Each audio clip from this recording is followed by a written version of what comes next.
I'm Gary with Royal Wine, and we're here with Eitan Ben-Zaken of Castel Winery, and generally we're doing introductions. We're doing introductions at the winery when we first get there, and we do an introduction. But here we're introducing you from hopefully we'll get a good camera view of everything around you. We're down deep in a valley, and deep in this valley is this gorgeous vineyard that was planted, one of the oldest vineyards. Eitan was telling us as we were driving in, it's one of the oldest vineyards in the entire Judean hills.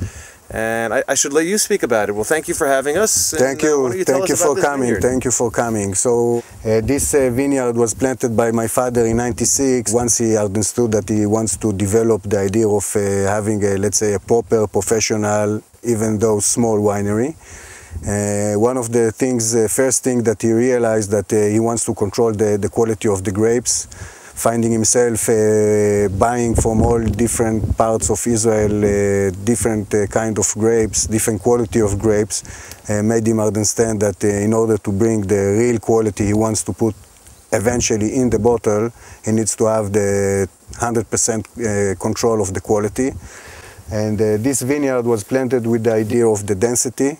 What we have here is around, let's say, 2 acres. 2 acres. You have 7 dunams, so about 2 acres. A little bit more than that. I want to mention what you were saying before. He was talking about the density. One of the things that people will do is they're planting the vines very close to each other to stress the vines, right? To stress the vines, to fight for the nutrients and exactly. For the water. And most of the fight is below the surface, so we don't really see and understand what does it really means, but eventually what it means is that for every, let's say, drop of water in the middle of the row, maybe 6 different vines, roots, will be, let's say, in potential of having this drop of water.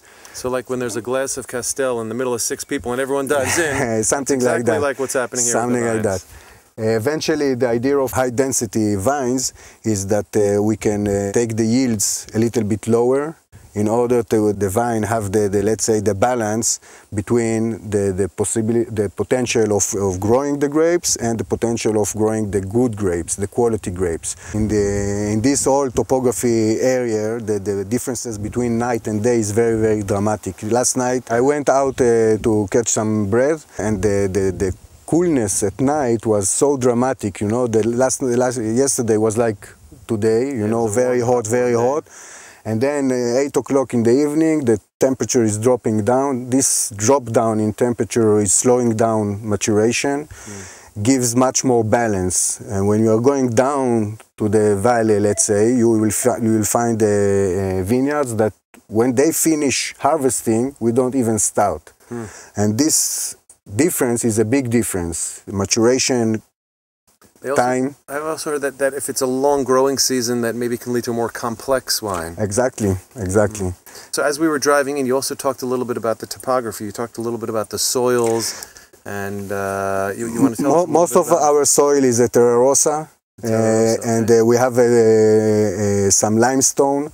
Basically, the vineyards are still very, very young. We believe that the future, let's say between 5 to 10 years, will bring more, let's say, from the unique topography we are having here. As the vines go deeper into exactly, the soils, bringing it's going to continue to bring. Some plots, let's say, have a bedrock, and the roots vines going on the bedrock, 2 meter, 3 meter down the soil.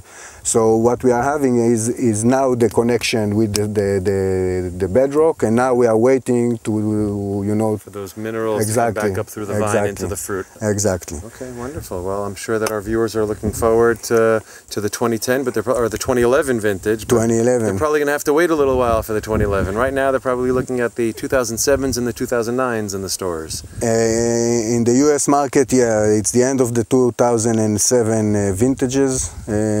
And the 09s. And the 09 started, the Petit Castel and the Chardonnay.